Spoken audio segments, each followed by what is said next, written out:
नमस्कार। महाशिवरात्रि की आप सभी को हार्दिक शुभकामनाएं। यूं तो शिवरात्रि हर महीने ही आती है, परंतु महाशिवरात्रि वो अवसर है जिस दिन सारा यूनिवर्स, सारा ब्रह्मांड हमारी मदद में लग जाता है। हमें एक प्रकार की कृपा की प्राप्ति होती है, ग्रेस की प्राप्ति होती है, और सभी प्रकार से हम अपने जीवन में पूर्ण हो सके ऐसी व्यवस्था होने लगती है। ये वो अवसर है जिस समय हमारे प्रयास, जो कि कुछ भी नहीं है, और ब्रह्मांड की अथाह कृपा जब एक साथ मिलते हैं तो हम अपने जीवन में बहुत कुछ घटित होता हुआ अनुभव कर पाते हैं। ये वो अवसर है जिस समय आप जो कुछ आज तक हमने अनुभव नहीं किया, ऐसे अनुभव में, ऐसे मिरेकल में उतर सकते हैं और उसे पा सकते हैं। तो ऐसी जब दुर्लभ व्यवस्था हो प्रकृति में, तो हमें उसका लाभ अवश्य लेना चाहिए। और उसका लाभ लेने के लिए छोटे छोटे बिंदु अगर आपको स्पष्ट रहते हैं, तो आप कुछ भी करें, कोई भी साधना करें, कोई भी प्रयास करें या ना भी करें, तो भी आप इस अवसर का लाभ ले सकते हैं। वैसे तो शिव और रात्रि और महा, ये तीन शब्द इसके अंदर हैं। महा, शिव, रात्रि।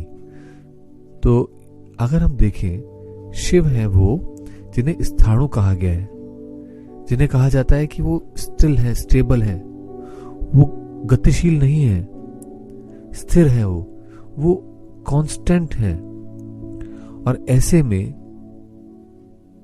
हमें, अगर हम अपने जीवन में उस अवस्था को प्राप्त कर सकें जिसे कांस्टेंट कहा गया, यहां स्थिर कहा गया, तो हम एक प्रकार से पूरी तरह उस क्षण में उपलब्ध होंगे जिसमें हमारा जीवन है। और यह है एक साक्षी की यात्रा, यह है एक साक्षी भाव, यह है एक ऑब्जर्वर बन जाना। क्योंकि जब आप ऑब्जर्व करते हैं, साक्षी में होते हैं, देखते हैं अपने आप को ही, तो आप पूरी तरह से देख पाते हैं, आप 360 डिग्री व्यू ले पाते हैं।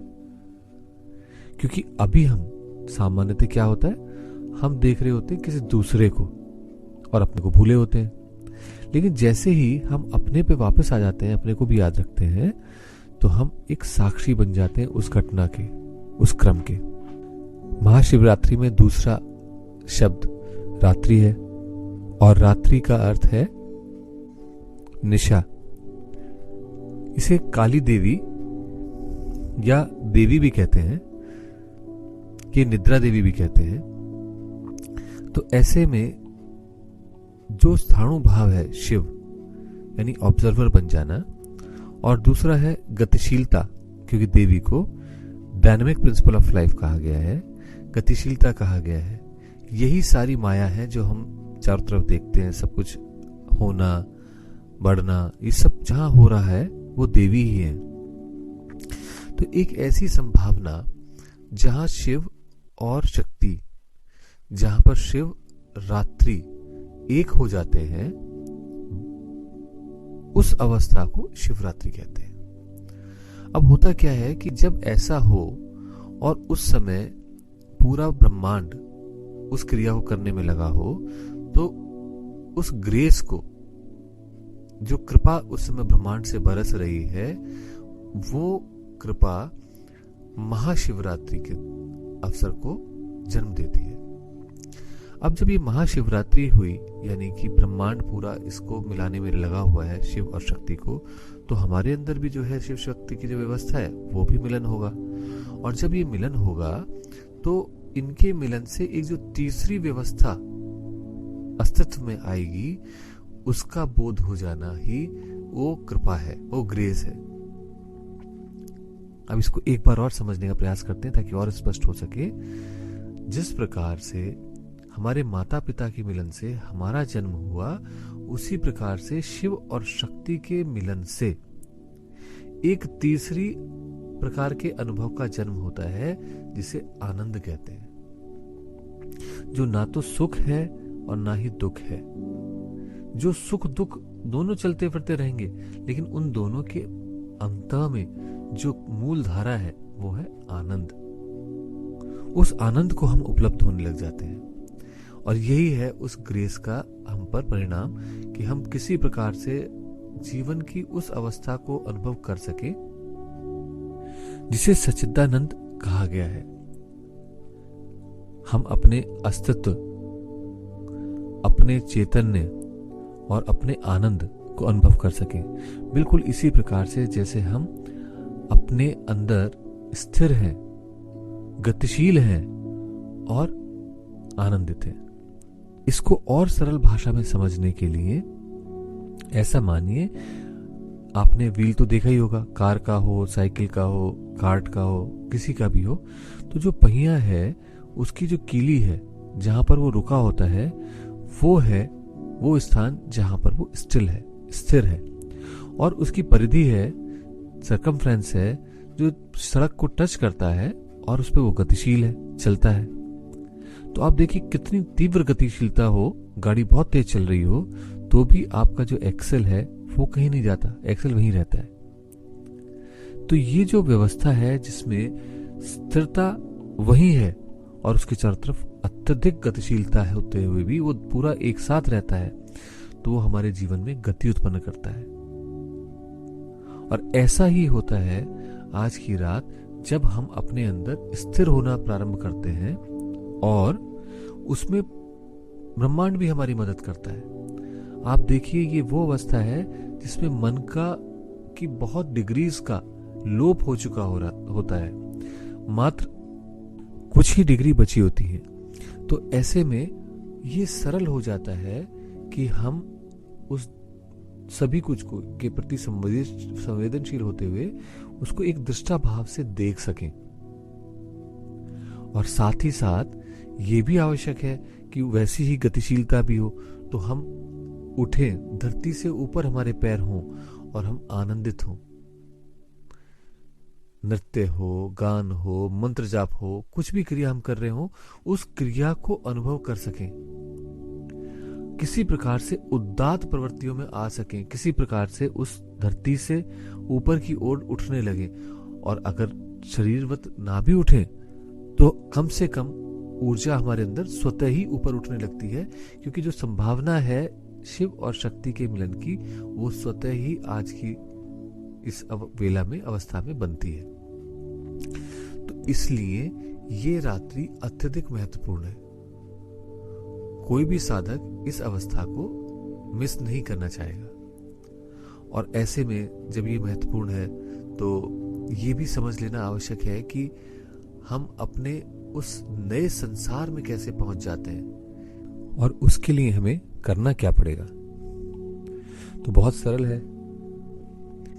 आपने अपने आप में अत्यंत शांत चित्त रहना है, प्रसन्न रहना है, आनंदित होना है, और जो कुछ भी आपको रुचिकर लगे ऐसा जो कि आपके आध्यात्मिक जीवन के पथ पर आपको आगे बढ़ाने में सहायक हो, उसे आप कीजिए। और अगर आपको मंत्र या साधना या किसी भी प्रकार का विधान स्पष्ट ना भी हो तो भी आपको मात्र इतना सा ही करना है कि आप अपने आप में प्रसन्न होकर के शांत बैठे। और जब आप शांत बैठते हैं तो आपको दिखना प्रारंभ होगा अपने चारों तरफ के बहुत सारे कार्यकलाप या क्रियाकलाप। उनको देखिए, ऑब्जर्व कीजिए, एंजॉय कीजिए। ध्यान रखिए ये दो शब्द बहुत जरूरी हैं, देखना और एंजॉय करना।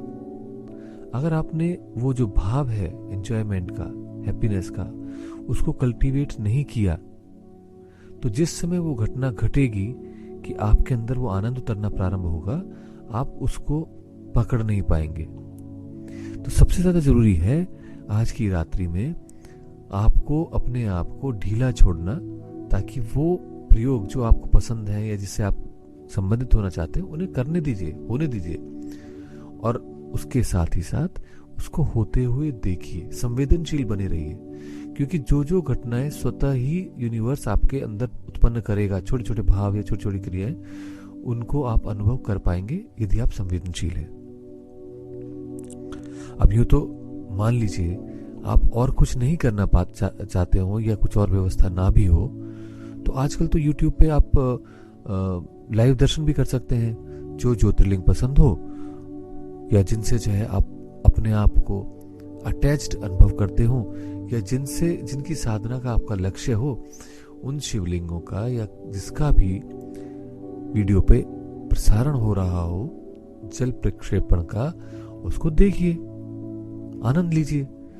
तो इस पूरी क्रिया में सबसे अधिक महत्वपूर्ण है आप, क्योंकि ग्रेस को उस ब्रह्मांड के प्राप्त करने वाले हैं आप।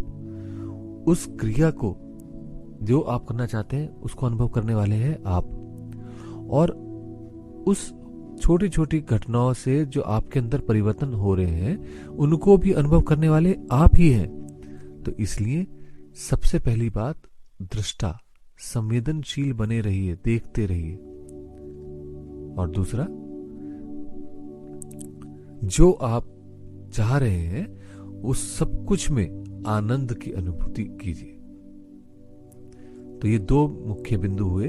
अगर आप इन दो टिप्स को ध्यान रखेंगे और अपनी जो भी साधना कर रहे हैं उसे करेंगे, तो वो अपने आप में ही आपको एक विचित्र प्रकार के अनुभव, एक मिरेकुलस फीलिंग देके जाएगी। ये वास्तव में पूरा वैज्ञानिक है, कपोल कल्पित नहीं है। इसके ऊपर हम अगली बार चर्चा कर लेंगे कि किस प्रकार से वैज्ञानिक है, पर आज के इस अवसर का आप लाभ उठाइए इन दो बिंदुओं को ध्यान रखते हुए। आज के लिए इतना ही। नमस्कार।